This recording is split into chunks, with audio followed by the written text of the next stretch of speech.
This is a message to all my supporters of this podcast. I'm introducing a new supporters program. You can contribute a small amount as a one-off payment to show your love for this podcast. Thank you in advance for all your contributions.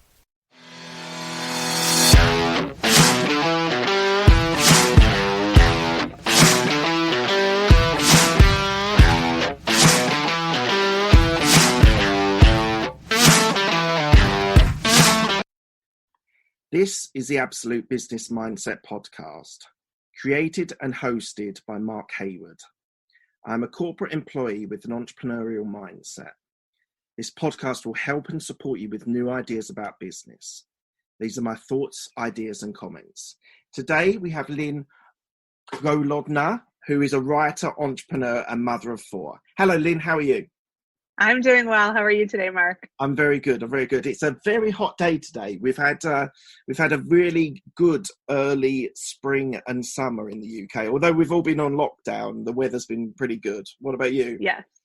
It's getting warmer here I'm in Michigan, and I actually have a really good friend in London. So we keep trading letters about the lockdown and how it is in the UK versus the US. But weird times we're in for sure. Right. So yeah, we're now starting to open up. Monday was our first day where shops started opening up with social distancing. So yeah, we're starting. Nice. What's Michigan like? So we've been opening up gradually, and it's really interesting because some people will be in masks and some people won't, and not all stores and businesses are open, but thankfully, even as a lot of states are seeing increases in case counts, we keep seeing it go down and down and down in Michigan, which I'm really grateful for. So our governor has been fantastic. Yeah. All right. So let's go back to your degree. So tell me about your English degree at the University of Michigan. Yes. So I'm a big Michigan fan. I have a degree in English and communications.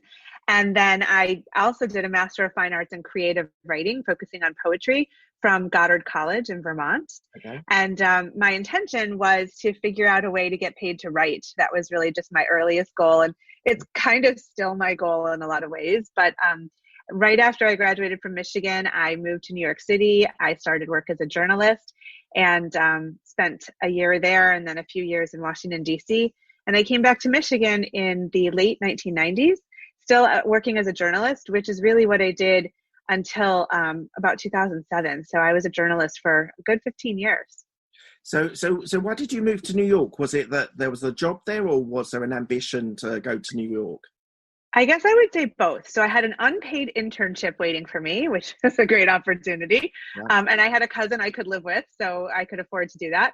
But I had a mentor who was a full-time writer in New York City, and she said, if you want to be a writer, as soon as you graduate, come to New York. And so I did. And I just thought, I'm going to meet writers. She held a writing workshop in her apartment in Greenwich Village every Tuesday night. And I went religiously the whole time that I lived there. I was the youngest person there and met New York Times writers and authors, novelists, and was really humbled by the experience. But it really boosted my confidence in my writing and helped me to get published in a lot of places. Wow, that's really impressive that you got into a community which was with quite experienced writers. Yeah, so I have been very, I always persevere. That's just been a characteristic of mine. I'm sort of persistent to a fault. And then I can be humble as well. So I can, sort of apologize for pushing forward so much. And I learned early on that if I ask people for advice or to sort of mentor me, that appeals to the ego. And then I gain wonderful insights and I just show lots of gratitude. And so the unpaid internship 6 weeks later turned into a paid first job. And I eventually moved from a cousin's apartment to an apartment with a woman that I had grown up with since middle school. And we just plodded along and worked. And it was really a fun time to be there. And then my newspaper transferred me to their Capitol Hill bureau. So I was writing about domestic politics and legislation in Washington. And then eventually got another job with another newspaper in DC. But, my whole family's in the Midwest. And I realized, when I was growing up, I couldn't wait to get out of Michigan. And then as soon as I left, I'm like, oh, I miss home. So I was excited to come back and see, relatives. And it's a little bit of a calmer pace in the Midwest than it is on the East Coast of the US.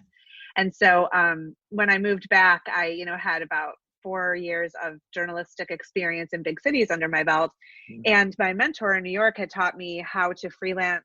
And so I really was scrappy and had lots of extra assignments. And that's also when I did my Master of Fine Arts in Writing. And so my first book was published upon graduation. It was my master's thesis, which was a manuscript of poems. And so that was my first published book. So that was pretty cool. So by 26, I had my first book. I had been published in national magazines and newspapers, lived in the big cities, and I was ready to pack up the car and move back home and have a little bit of a quieter life at that point. Just on talking about mentors and how you found a mentor, I thought that was really interesting what you just said about asking people to be mentored, because there's to an element there's an ego side of that, but equally on the other end of it, hugely grateful, huge gratitude to the people that have helped you along the way.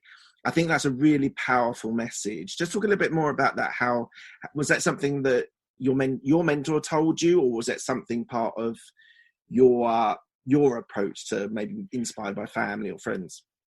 I don't know where I first learned it, but I do know the way that I found my first mentor in New York was, and maybe she wasn't my first, maybe college professors were, or, I was always asking people, for advice and what can you teach me? And maybe it was even high school. I don't remember when that concept first hit me, but it was my aunt had a friend who was friends with the woman in New York. And she said, call this woman. And I did, I shamelessly called her. She was from Michigan originally, and she came home every summer to visit her parents. And so when she was in town, I called her, and she was a stereotypical New Yorker, like very gruff and to the point and almost abrasive, but like, do this, goodbye, And so she said, move to New York. And I'm like, okay. And so I just, was, 20 years old, 21 years old. And I'm like, okay. So I did. And, like I said, I had relationships. So like my parents had friends there.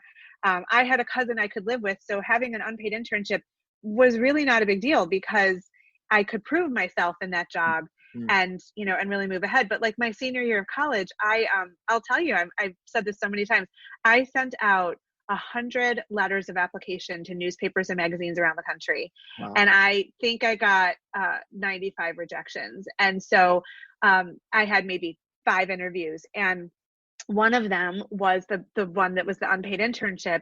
And then I was hired as a reporter there. And so it was a trade newspaper. So it wasn't glamorous. It was about metals and mining, and the things I know about nickel and cobalt and ferroalloys and steel would just bore you to death. But I realized that I was writing and I could speak to interesting people, and I'm really good at interviewing. And so I just sort of, pushed my way forward. And so, this mentor really helped me. And the irony is that years later, when I had my first book of poetry published, my mentor in New York, who was like 10 or 11 years older than me, had not had a book published. And she wrote a ton of poetry in addition to her journalism. And so I introduced her to my publisher, and they published her first book. So it goes around, And so one of the things that I tell people over and over again is that, the relationships are everything, and that's what moves you forward.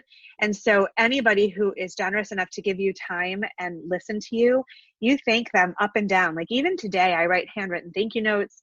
I'll send a gift. I have 2 mentors that have been with me now for, 20 years each.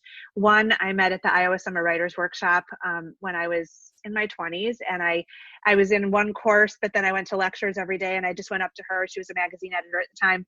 And I said, can I pay you to edit my essays? They're not getting published. I don't know why. And she charged me like $10 a page and just spent hours with a red pen. And I'm like, are you sure $10 a page is enough? And we have been friends now for probably 20 some years, and maybe longer. And I'll still call her and ask for advice. And she's given me advice on parenting because she's a little older than me, that I'll do anything for her, anything I can. And then there's another guy who owns Zingerman's, which is a really cool food business in Ann Arbor, Michigan. And I interviewed him for an article in, I think it was 2005, 2006, something like that. And then I thought about pivoting my career, and I wanted to start a business. So I said, can I meet with you for coffee? And, drove up to him and said, I want to start this business. What do you think? And he gave me tons of advice and invited me to take part in this course he did on becoming an entrepreneur. And he's still my mentor, but I've done things for him. I've given him free marketing insights on some of his businesses. And we've worked together over the years, and he's just a fantastic person. So when I come into contact with someone that I admire, I'll soak it up and I'll show them how grateful I am. And it just sort of becomes a, lifelong relationship, which is so valuable. I hope I'm in both directions. Yeah, absolutely. I've actually got a question a little bit later on about your view of building relationships. So we will come into delve a little bit more into that. Awesome. So you were a freelance writer. How difficult was it for you at that stage to find work? And have you got any advice to people if they are looking for freelance work? Yeah. So my story about how I became freelance is kind of fun. So if you don't mind, I'll indulge a little bit. But so when I moved back to Michigan, I worked at a local newspaper for a couple of years, and I was the editor of a section for people in their 20s at the time, and it was really fun. But I wasn't paid that much, and I wanted to freelance. And so a local newspaper offered me an assignment for a few $100s, and I went to my editor and said, "Do you mind if I do this? I'll do it in off hours at night or whatever." And he said I wasn't allowed to. And it wasn't anything that was a conflict of interest, or, it would not be a topic we would cover in our newspaper. So I said, all right, fair enough. And I put myself in a position to be able to leave that job and go freelance. And what I did was I put together a proposal and said, I've created this section that I do for you every week. It's 10 to 15 pages in the newspaper, and I manage the whole thing. And I will continue to do that on a freelance basis for this amount of money per month. What do you think? And the truth is, at the time, I thought it was a ton of money, and it was way less than they were paying me without any benefits or anything. So it was a great deal for them. And they said, sure, no problem. And I had them sign a year-long contract, which was a nice, cushion, like a safety net. And I left and I worked from home. And then I could take on the freelance assignment that one editor gave me. And I just, I wanted the potential to be the boss of my own time. So if it was a beautiful day, I wanted to go outside in the middle of the day and see what it was like instead of being tied to a desk by somebody else's rules. Of course, the irony is the first year that I was freelance, I think I worked from like 7 a.m. to like 11 at night. I mean, I think I was in sweatpants the whole time. But I tripled my income, which shows how little I was making. And it was really because I continued that one contract, but then I networked and I met other editors, and I was just scrappy, and I said, give me assignments.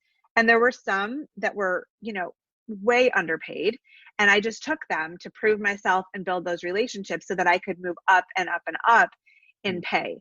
And so I was a freelance journalist for 10 years. Right. And during that time, I bought a house when I was single. I got married. I started having kids, and I still was freelancing. And I found that I really did well because I did a couple of things. So one was I built relationships with editors, and I was very open to feedback. And so I had, great ideas that I would pitch them, but I was open to them morphing the ideas in different directions.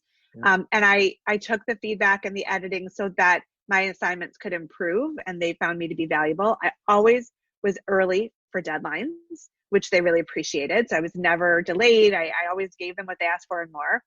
And, I kept that relationship going. I stayed in front of them. So they may have given me one assignment, but I didn't wait for them to come again. I kept in front of them so that they wouldn't forget me.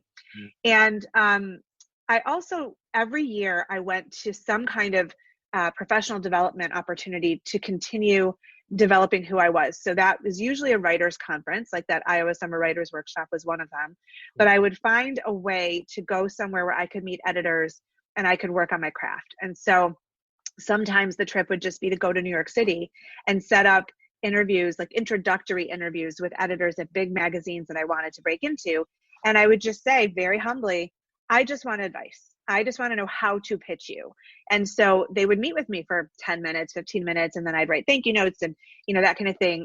One year I went to Des Moines, Iowa, which is the middle of nowhere. Okay. And it's either really cold or really hot all the time. And I went there because there are a ton of amazing magazines in Des Moines, and the Meredith Corporation is based there. And I showed up, and I knew one editor and said, can you introduce me around? And he set up, interviews with everybody. And everybody said, why are you here in Des Moines? And I said, I'm here to meet you. And they were so blown away that they couldn't wait to give me assignments, which was great, but I was investing in myself. I spent money on a plane ticket. I stayed in a hotel. And that was a cost I was eating, but I looked at it as an investment in my career, and it always paid off. So if you're willing to work hard, if you're creative, if you're, looking at being of value, then absolutely you can make it as a freelancer, but you have to put your nose to the grindstone to get it done. That's a really inspiring story. And I think we keep on coming back to building relationships, working with people, listening to other people, as well as talking to other people as well. I think it's a really strong, powerful message, because I don't think it's just in freelance. I think it's in every aspect of business. You need to build relationships, and the longer the relationships, you never know where you might bump into them further Absolutely. down the line. So that's fantastic. So you became the Chief Creative Officer and owner of You People LLC. Tell me a little bit about that. We'll be back after a quick break. Hi, I'm Alex, the host of X Health Show. Meet the future of healthcare. Think X-Men, that's X Health. Actual superheroes behind programming living cells to cure cancer once and for all. Tech that detects preterm delivery in seconds, brain-computer interface, or apps that employ AI to match you, your disease, with the best treatment. X Health Show brings to you visionaries who push the boundaries of healthcare from Switzerland, the heart of Europe and the most innovative country in the world. Let me introduce you to their startups. Head to X Health Show, meet the future of healthcare. Happy to greet you there. So Your People was, I guess I would say, like my second entrepreneurial endeavor, the first being the freelancing, if you could call it that. But in 07, 08, when we were here having a huge recession in America, and a lot of magazines and newspapers were closing up, so all of my bread and butter clients were just sort of disappearing. I was also going through a divorce. I had 3 children who were ages 1, 3, and 5. And I needed to figure out how to keep my house and feed the kids and, stay afloat. And so I started to think about, what are my skills? What does the marketplace need? And this is when Facebook was getting really big and popular. And I was noticing this trend of people having sort of an illusion of connection, where they thought they were connecting because it was digital, it was online, but they were behind a screen. And so they ended up being lonelier than ever. And so there was this void, this loss of, people wanting to have human interaction, but really doing it from a distance. And so I put all of this together, my communication skills, my knowledge of media, what I was seeing happen in the marketplace. And I realized that companies also, we have everything we need. There's plenty of competition. Why should we choose one company over another? So I put all this together and I created Your People. And I went to a local grocery company that is family owned. And I had done a lot of food writing when I was a journalist. And I approached the CEO and I said, I think I could help you. I think I could, help tell stories about why you do what you do and how you do what you do, and build deeper relationships with your customers. And they'll come to you more, and it'll be a win-win. And because if people are so lonely and they're distant in their communication, and someone in the grocery store says, hey, how are you today? And they fill that void in an authentic way, you're going to win a loyal customer. So anyway, this hunch totally paid off. And it became marketing and public relations. I didn't know what I was creating at the time. I was just like, somebody pay me and I'll do well. But it's become marketing and public relations. And I've done a lot of training to sort of pivot my journalism skills since then. But, when that CEO asked me, can you pitch media? I'm like, yeah, I've been doing it for 15 years. I'm doing it from another side.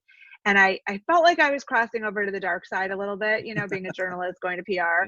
Yeah. But then I realized I still get to write and everybody's happy. So, it's a win-win. And so that's how Your People was born. And it's been 13 years now. Fantastic. And it's a partnership. Who are the people that you in your partnership with?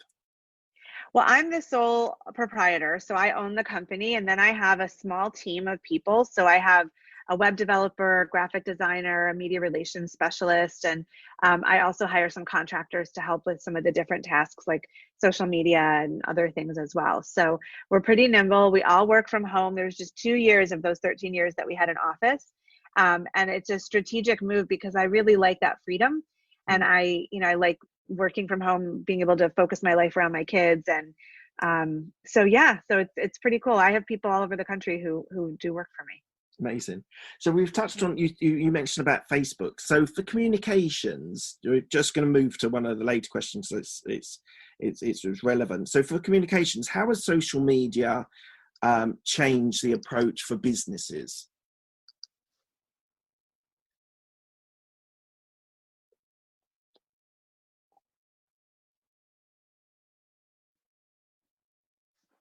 So I'll repeat the question. So for comms, for communications, how has social media changed the approach for businesses? It's a really interesting question, because in the early years of my business, people would come to me and say, if you just get me on Facebook, I know my business will grow. And I would say, I'll get you on Facebook, but you need to do way more than that for your business to grow. And so I've always said that you have this toolbox that helps you to grow your business. And social media is one tool in the toolbox. And so, and it can be a rabbit hole. I mean, I have a lot of fun with social media, and I love creating different graphics and content for clients and things like that. But, you could waste all your time on social media, and you still have to have, I believe, interaction on 3 levels. So one is in the digital sphere. You need to be where your customers are, and social media is one of those places. And that means you need to really determine which platforms are useful for you. Where should you invest your time and resources? But then you also need to do what I call print, which are things you can tangibly hold in your hands: marketing materials, newspapers, magazines, advertisements, things like that. And then you also need to have that human to human, in-person component. And I think people are really missing that. So what has happened with social media is that we think that's where we need to be because everybody's going to discover us that way, and we forget about the in-person. So if you do all 3, I believe you'll set yourself up for great growth. But if you leave out one of those pieces, I think you're going to limp along. And the human interaction, I think, is something that a lot of people have either forgotten or don't think is relevant, and they forget the importance of being able to reach out to the human person and create relationships with them. Absolutely. Well, I always say people do business with people. And so even if you have a huge multinational corporation, ultimately, at the end of the day, that transaction is a human to a human. And so your brand has to have a human persona. You have to appeal to the human frailty in all of us. So when somebody finds your website at 2 a.m, what's keeping them up at night? What are they worried about? How can you provide reassurance? So it has to be a human to human relational connection if you want that brand to really make a difference and draw loyal customers. So, I mean, that's the core of all marketing, is the human relationship. So how do you split your PR and marketing in your business? That's a really interesting question. I don't know that I do. I think that they're sort of all interwoven, and I feel like, what we call PR sometimes is marketing, sometimes marketing's PR. So I just lump it all together. And so when I work with a client, my preference is to begin with an audit of what they're already doing and assess what's working well and where there's opportunity, and then assess their story. And so we come up with their foundational narrative. So how, what is the origin story? What is the mission? What is the vision? What words are we going to use and concepts to attract people? And then we're going to use them consistently in all communications efforts. And that storytelling development can take a couple of months. And then from there, we build the strategy. And so the strategy is your big roadmap, and it's all the different tasks and activities that are part of your marketing mix. And then you start to implement them. And so public relations is part of that marketing mix. And I would say maybe media outreach, social media, blogging, e-blasts like newsletters, those might be more public relations, I would say, whereas marketing is the overall strategy and big picture look at it, but it also includes sales and advertising. Which I don't necessarily include in public relations. But again, they sort of spill into each other too. So what type of businesses do you attract at your company? Well, we've gone through a few different niches over time. And in the early years, we did a lot of yoga and wellness businesses. And there was a period of time where we were focused a lot on nonprofits. All the while, we've had entrepreneurs and startups who are really out of the box, very unusual and unique. And then over the past couple of years, a niche that I've really been developing is education clients. And so now we work primarily with schools and universities, any kind of organization that promotes education, and also municipalities. So, and they kind of go hand in hand, especially with public school systems. So I really love working in that education space, and we're just scratching the surface. So I'm excited to develop that further and draw more education clients our way. Okay, excellent. And how do you attract the ideal audience? So your ideal client or your ideal audience for your client, how do you do that sort of analysis for them? So how do I attract them to us, or how do I help them attract their ideal? How do you attract them for their audience, for their? Yeah. So the first thing is to really articulate with laser sharp focus who your audience is. And that's a very hard thing to do. So there are people who are like, anybody could be my client. And maybe that's true, but it's really hard to attract everybody. Mm-hmm. And so when you can dial in a niche and you understand demographic, psychographic, geographic areas, what is their pain point? What are they looking to fix? How can you solve that? So that conversation is super important to come up with that audience profile, and then understand where they are. And so you need to be where they are. So that might mean social media.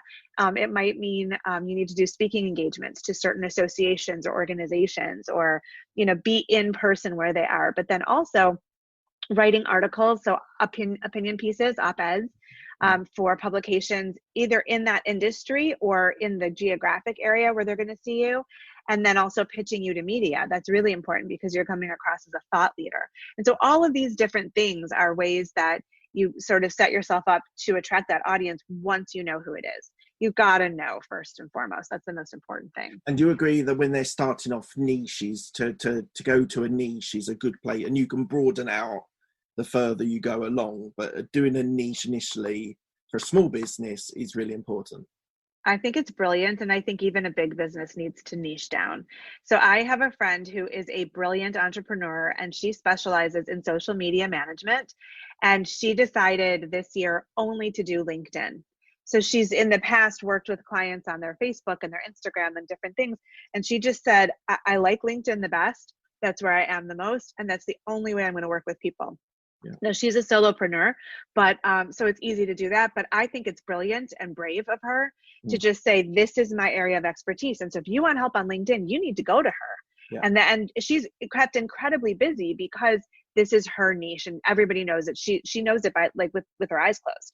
Yeah. So I think it's very important to niche. And I think that the more you can do it, the better off you're going to be, and the more clients you're going to have, ironically. Yeah, I would agree with that. You mentioned a bit earlier on about storytelling. So yes. How important is storytelling for branding? Well, it's everything. I mean, you have to have a compelling story that pulls at the heartstrings and that is consistent. And usually it draws from your origins. It starts there. And so, why was this company created? Why do you do what you do? What's the passion behind it?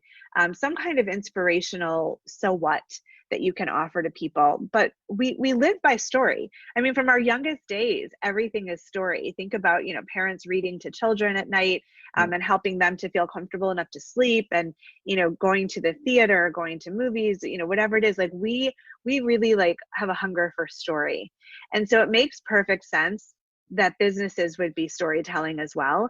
And we're in an age where, Seth Godin, the marketing guru, talks about the connection economy, and stories are the currency. And it's absolutely true. But we're at a time where there's so much to choose from that if a company doesn't have a compelling story, there's no reason we would choose them. And so a lot of the corporate storytelling that you're seeing nowadays frankly, you see it at Nike, you see it at Lululemon, you see it at some of the coffee companies. It's about the kind of quality of life, the kind of character you want to build. It's the why are we here, the meaning of life. That's the kind of storytelling that they're doing.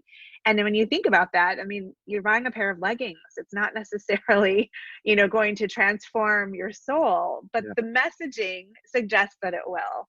And it's because we're looking for that. We're yearning for that higher connection. And so a brand needs to live it and really represent it if they're going to attract people who want that. And I've just taken a note here because I've spoken to quite a few people who consider themselves good salesmen, and they always talk about sales and emotions. You need to sell to people's emotions. I think brands also, part of their branding should be creating an emotion for wanting to buy from Apple or from Starbucks or wherever it is. So I think using people's emotions is a very powerful tool as well. Absolutely. It's really interesting because, we're big fans of Starbucks, even though I don't really like the coffee. And my daughter today was out early this morning, and she went to Dunkin' Donuts and she got coffee, and she came home and she said, it's just so delicious, and it's even better than Starbucks. But we always go to Starbucks, and I think it's the storytelling. Yeah. And so she had forgotten that Dunkin' Donuts was there, and she was so glad she drove by and stopped to get a coffee because she liked the flavor better. But the branding is definitely superior at Starbucks. And so they're pulling us in, and we want to be part of something. It's interesting. Years and years ago, when Starbucks was just getting popular, a friend of mine who was a journalist at the Detroit Free Press, and he wrote about religion. He wrote about Starbucks as the new church. And it was the most brilliant article I've ever read. But it was about this sense of community and belonging and like where you worship. And so it had nothing to do with the coffee. And I'm like, that is so spot on. It's absolutely the story that they're saying, And I think a lot of the brands, things like Apple, Nike, Starbucks, all those really big global companies, their branding is so strong and their storytelling is so strong that you buy into. So in the UK, if you're buying trainers, you invariably buy Adidas or Nike. And right. And for coffee, you're buying Starbucks. We got Costa over here, which is a British company. But you almost go into two camps. It's actually like when you initially think of that, how divisive it can actually be. It's actually very powerful because that sort of competition one against one can create great brand loyalty, can't it? Absolutely. I mean, if you think about Coca-Cola and Pepsi, and sometimes it's just a flavor thing, but there really is a brand element that makes you feel a part of it. And there's such deep loyalties. Yeah. If you look at Nike, I mean, I remember, I think the 80s is when the Just Do It campaign came out. It's very simple, and that's what makes it so powerful. And it's endured for decades. Yeah. But this concept of just do it is a motivation. The imagery that went with it, and it's evolved over time, has really been about principles and integrity and aspiring to a greater state of being. And it's so unbelievably simple. And that's one thing that I talk with clients about a lot. So we work with schools primarily that have these long winding mission statements that don't really say much. Yeah. And I'm like, we need to make it really tight, like one sentence as a mission statement. And this is painful for the faculty who've like labored over, paragraphs and paragraphs. And I'm like, what do you want to be? What are you trying to do? That's what your mission is. And it needs to be really brief and simple to be powerful. So writing tight is harder than long, elaborate stories, but that's how you connect with people. And that's how you really pull them into what you're trying to do. Yeah, it's really interesting. So I do, I'm involved in sales and in my role. And it's really interesting because from a sales point of view, you need to have your elevator pitch.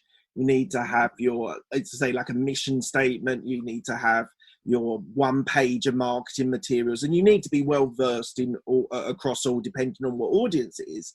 It's very much, I would imagine it's very much like that with branding. You've got to have something tight that that's authentic, that's you, that you can then sell to your, whether it's in education, it's I suppose it's selling to the students and the parents as well. But it's really important to have those different building blocks to be able to talk to whatever audience you're talking to. Yeah, so I'm actually teaching a course right now called What's Your Story? And it's a 21-day workshop where people in the course get a prompt every day. And they start with their personal pursuits, their personal meaning, and they end up with a story that they can offer if they're looking for a job or they're trying to promote their company or that kind of thing. And we really try to get from like writing big and free writing and seeing whatever comes up to really, really tight by the end of 21 days. And it's interesting to see what breakthroughs come through, because people will say things, like I stand for this, or this is what I do, and nobody knows what they're talking about. And so you have to get it to that point of relatability. So you know what you represent, but it makes sense to anybody who's hearing you. I remember once I had a colleague who's a brilliant videographer, and he says, I have a storytelling agency, and nobody knew what he was talking about. And so I could say I have a storytelling agency, but what he and I do are completely different. And so you have to really be crystal clear in what it is that you offer and how you do it differently than anybody on the planet. And it's hard to do that. It's really hard to do that. So you're a fellow podcaster as well. You've been doing it for nearly 2 years, I think. So tell me a little bit about it. What was your inspiration to start doing a podcast? So okay, ever since I've been a journalist, I've written about how people find meaning, and I like to say how they find meaning in the mundane. So just very ordinary people living extraordinary lives. And I think that's been a theme through all the different articles I've written over time. And it's been fascinating to me to meet people and understand why they do what they do and how they got to where they are. And so I don't know when I decided to podcast. I just decided I wanted to get back to finding those story meaning. And it's something that I've always pondered, why am I doing this work? And what was I put here to do?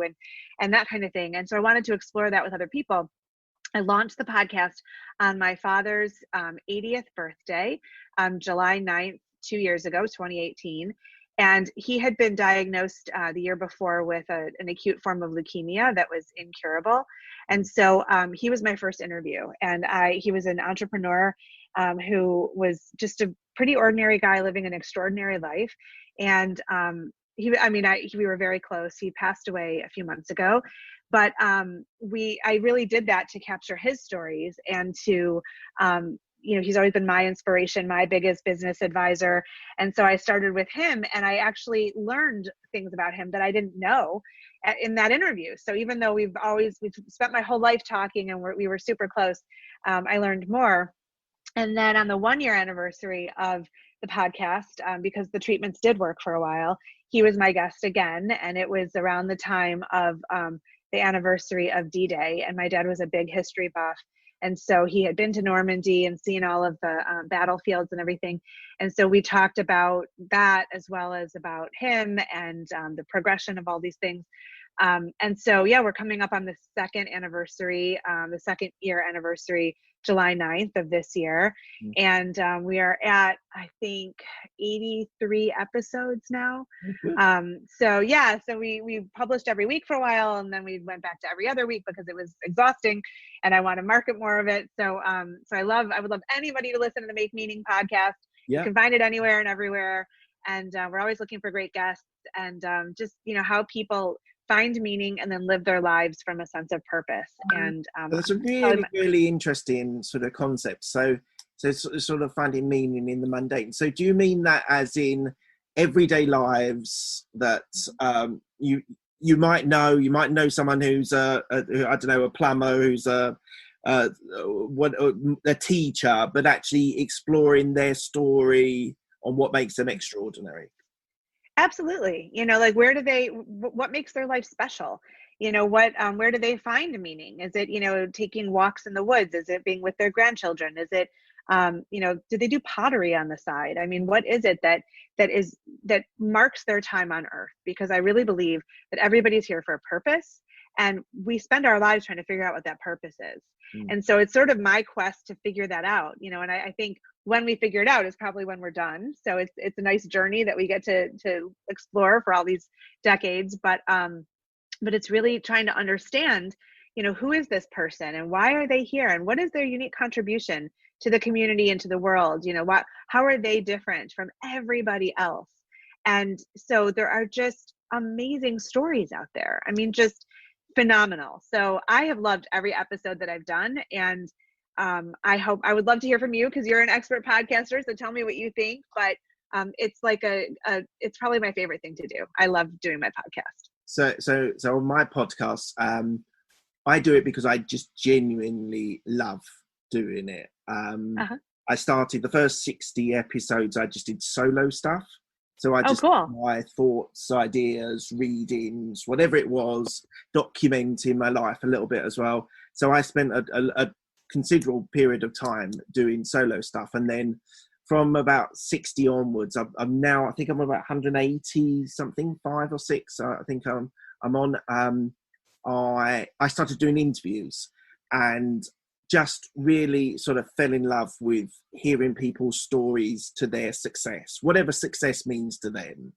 Yeah. And so for me, it's a passion project completely. Yeah. I would still do it if. So I've sort of upped my game. I'm now doing about 4 or 5 podcasts a week because of. Oh my gosh. Well, they're only short podcasts. So a lot of my stuff is just short, 5-10 minutes, because I'm doing a series on working from home, because for people it's so relevant, and I'll do it until we don't work from home or things change. So that made me up my game a lot, and I do one podcast, which is an interview a week, and that gets released on a Sunday evening. So for me, I just love hearing people's stories about, like, so what I said to you at the start, I'll go back to your degree. What did you do for your degree? And you can see, or I can see, that you doing an English degree has really shaped where you've gone from a writer, journalist, a freelancer to marketing, PR, which is all comms and writing in itself. So sometimes you get these people like you that have been, it's been a constant drive throughout your career to have some sort of writing. Sometimes you get people that did something very, very abstract and then came. So I had one person who did a philosophy degree, but then got into business and was able to work out the logic of philosophy actually meant there's a logic in his business as well. So this is why I love doing the interviews, because it's just, you just get these stories of people making these changes and making these through their lives, and so for me it's just absolutely fascinating.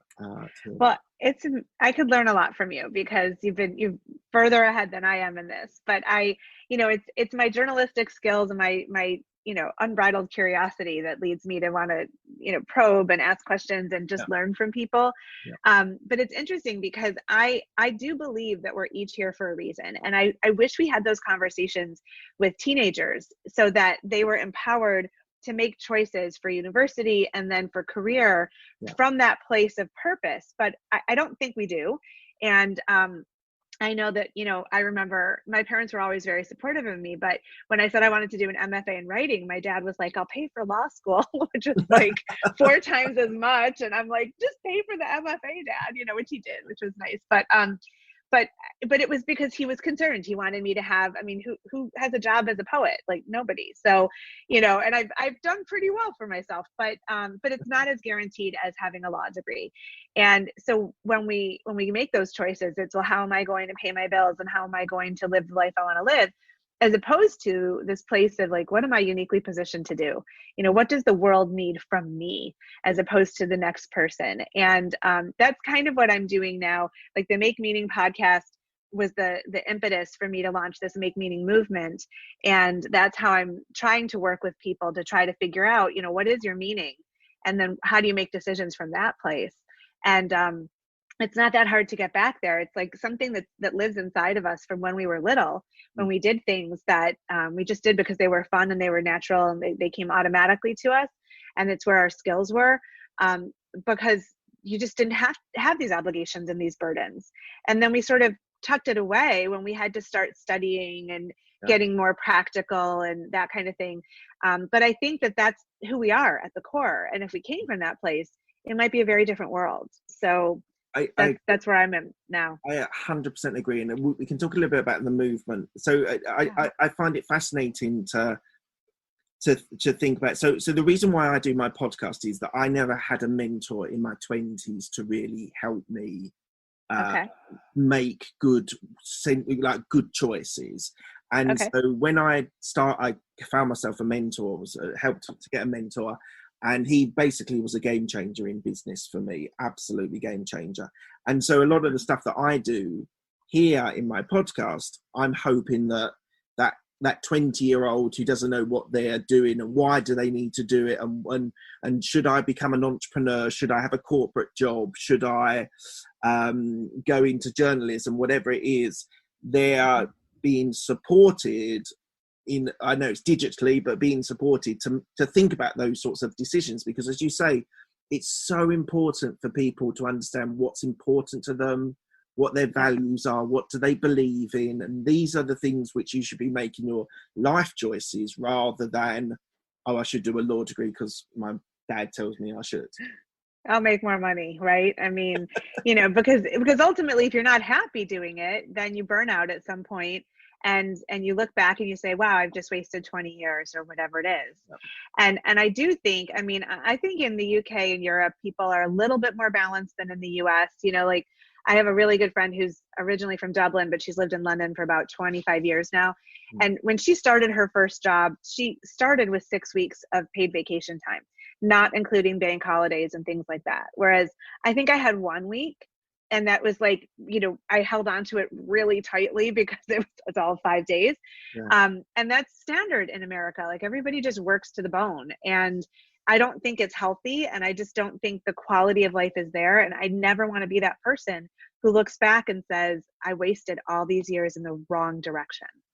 I have 4 kids now, they're teenagers, and they're awesome people, and they're about to fly the coop. And so I want to spend time with them. And so my work needs to give me that freedom to be able to, take a hike with one of my sons when they're willing to do it, or, bake with my daughters or whatever it is, because this is what makes a life. This is really what, gives us the quality. So I think London, is probably more like the US than the rest of Europe, I would say. I've got some friends from Greece and from France and Spain and Italy, and they definitely have a different pace to life. You were talking about from New York to Michigan. Sure. London, especially, so I've been in the corporate world for 14 years, and there is work-life balance is actually quite hard to master in these sorts of corporate environments, I would say. I suppose entrepreneurship as well, it can be quite challenging as well. So yeah, I think the one thing that I always ensure is that I have some time off, whether we go somewhere. Obviously with the lockdown we've not been able to go very far, but have some time with my kids and my family to prioritize them, because a lot of my time I have to prioritize other things. So for me, having breaks, having holidays with family is incredibly important. So, well, yeah, and Europeans really travel for longer than we do. So if we take a week-long vacation, that's considered long. Right. And, my friends, in Europe and in England are, 2 weeks minimum. And I don't know the last time I did a 2-week vacation. I think it was out of necessity because I traveled so far that it just took so long to get there that you had to stay for a while. But it was the exception, not the norm. And that's a problem. What is life about if we're just working all the time, right? Absolutely. So tell me a little bit about this movement. So it's the Making Meaning movement. I suppose we've covered it a little bit already, but just tell me a little bit, because I think it's important that we talk about this, because you're doing something really incredible. Thank you. So yeah, the Make Meaning movement grew out of the Make Meaning podcast. And my vision is to work with people to discover their meaning proposition, turn that into a story that they can use really nimbly and easily, and then use that to pivot. And so I've developed the Pause to Pivot worksheet, which I give out liberally and freely. So anybody who wants to email me because they heard me on this podcast, I'm happy to send it to them. But it's really about taking time. And a lot of people, because of the pandemic, have been forced to take the time, but giving yourself the gift of time to ponder, am I where I should be? And if not, how do I want to pivot? And then what do I have that I can purposefully do that and go in a direction that's better for me, and then of course for others. And so I'm working on, I have a few workshops that I've done. I do occasional Make Meaning hours over Zoom, where we talk about the meaning of money or why we work or things like that. And then this What's Your Story workshop, we're almost done with the first 21-day workshop. We'll offer it again. We'll do a Find Your Voice workshop, which I've done before. And I'm working on some bigger pieces. So I'm doing sort of like a 3-part series. The first one is the Reimagining, which is the whole meaning, story, and what's next. And then a deeper dive into sort of starting up, like you want to start a company, let's map that out, let's get that going. And then the longest one is writing your book. And so anybody, whether they're a corporate leader or they're an entrepreneur, they have expertise to offer, let's work together to get that book out there and build that thought leadership for them so that they can make their mark and leave a legacy. So that's the vision. Yeah. How long's your course for writing a book? My vision is that it's going to be 12 months. Right. So we start with the outline, and then we do a deep dive into, writing, and then we'll have some workshopping and revision toward the end. And we'll talk a little bit about publishing and things like that too. I have 8 published books out, and so I've done that, and I'm working on the 9th, which is the Make Meaning book, which doesn't have a title yet, but my publisher is like breathing down my neck, so I have to get that revised into him so that it can be out by early 2021. So and it's basically just codifying everything that I just was talking about. Amazing. All right, we're coming to the end of our conversation. So I ask everyone 5 questions, quick fire questions. They don't need a quick fire answer, depending on what you want to tell me. So first one is, what's the best decision that you made? Say it again. I'm sorry, you cut out. What's the best decision that you've made? Are you there? Did I lose you, Mark? I'm sorry. Hold up. Are you there? I am. Can you hear me? Can you hear me? Yes. Okay. So the best decision that I made? Yes. The best decision that I made, deciding to work from home.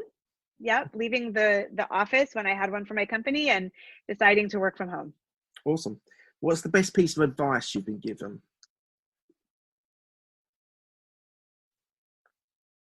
The best piece of advice that I've been given is to build relationships.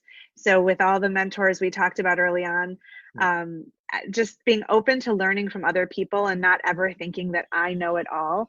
I think that is the wisest thing I've ever done. Right, I probably know the answer to this one, but I'll ask you, who's the person that's helped you most in your career?